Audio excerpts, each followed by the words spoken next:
Γεια σας, γεια σας. Τι θα λέγατε σήμερα να φτιάξουμε μια ωραία σαλάτα, έτσι. Ένα γιορτινό τραπέζι, χρειάζεται μια όμορφη σαλάτα για να διακοσμεί το τραπέζι μας. Λοιπόν, πάμε να σας δείξω την συνταγή και τον τρόπο που θα το φτιάξουμε. Εδώ έχω βράσει πατάτες, έτσι, τις έχω πρωτοποιήσει.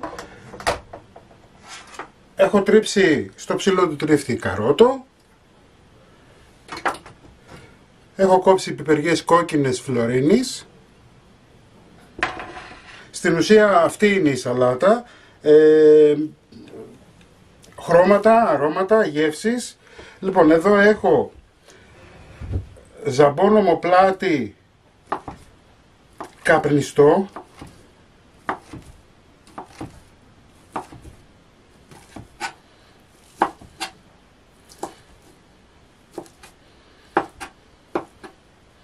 Οπότε το πρώτο πράγμα που θα κάνουμε όταν ξεκινήσουμε να φτιάξουμε μια σαλάτα είναι να προετοιμάσουμε τα υλικά μας. Έτσι, είναι σημαντικό να τα έχουμε έτοιμα για να μπορέσουμε να κάνουμε το στήσιμό μας μετά όπως εμείς θέλουμε. Μαζί με τις πατάτες έχω βράσει και 4 αυγά, τα οποία θα τα κάνουμε στο χοντρό του τρίφτη.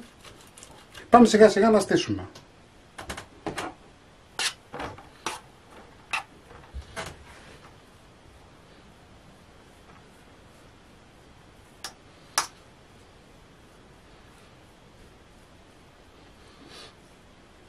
Σίγουρα θέλουμε μια βάση η οποία θα μπορεί να σταθεί, έτσι, γιατί είναι σημαντικό να μπορούμε να κόβουμε αν θέλουμε και κομμάτι. Οπότε συνήθως κάτω βάζουμε πατάτα.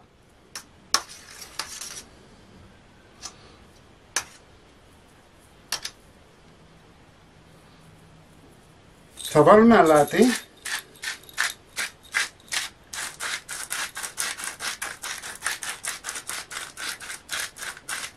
Θα βάλουμε λίγη μαγιονέζα.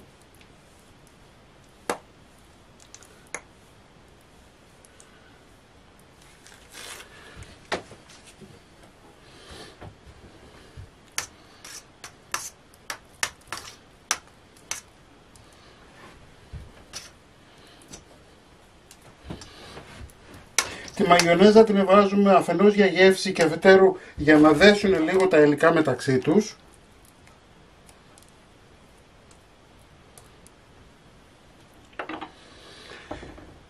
Θα βάλουμε το καρότο.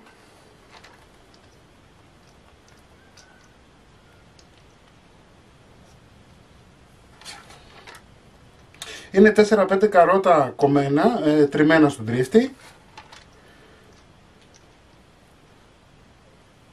Προσέξτε τώρα, αν κάποιο υλικό δεν σας αρέσει, μπορείτε να το αντικαταστήσετε, έτσι.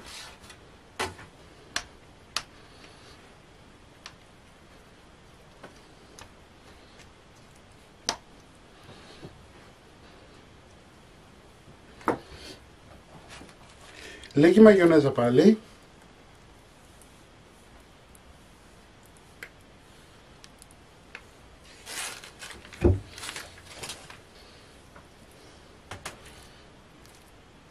Στην περιγραφή του βίντεο θα σας γράψω αναλυτικά τα υλικά που έχω χρησιμοποιήσει. Εντάξει. Λοιπόν, το επόμενο που θα κάνουμε είναι να βάλουμε το αυγό.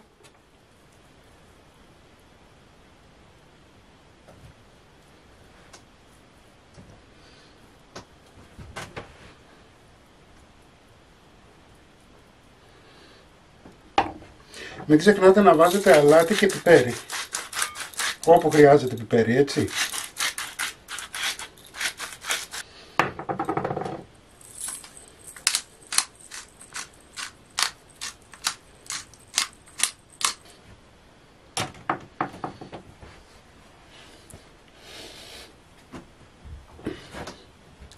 Πάμε να δώσουμε χρώμα πάλι βάζοντας 2 με 3 πιπεριές κόκκινες φλωρίνης.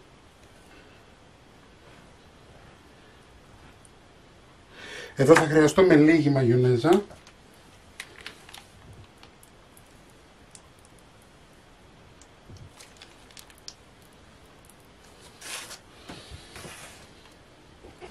Πάμε να βάλουμε το ζαμπόν μας.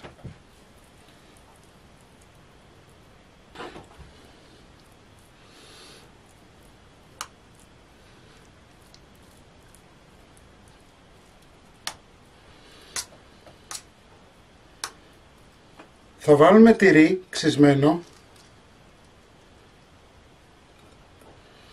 Έτσι, εγώ έχω επιλέξει να βάλω ρεγκάτο, το οποίο είναι και γευστικό αλλά και ελαφρύ συγχρόνως.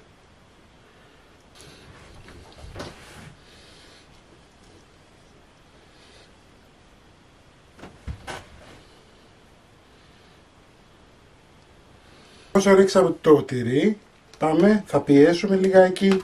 Μας ενδιαφέρει να δέσουν τα υλικά τους μεταξύ τους, ούτως ώστε όταν θα βγάλουμε το τσέρκι να μην έχουμε θέμα. Έτσι. Οπότε με ένα πλαστικό, με κάτι, το πιέζουμε για να δέσουν τα υλικά μεταξύ τους.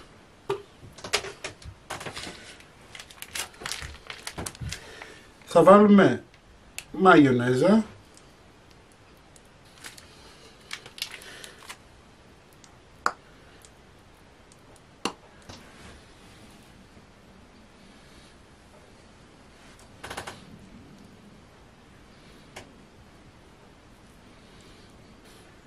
Βάλαμε τη μαγιονέζα, την έχουμε ισιώσει. Πάμε να βάλουμε τώρα κομμάτια ανανά.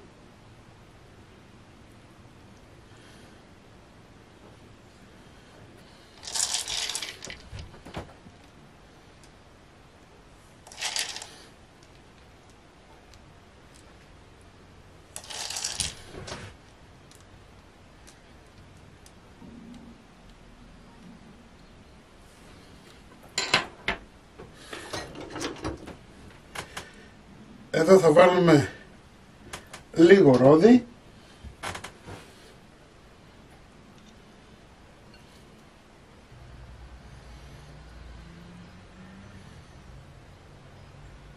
Θα βάλουμε λίγο καρότο.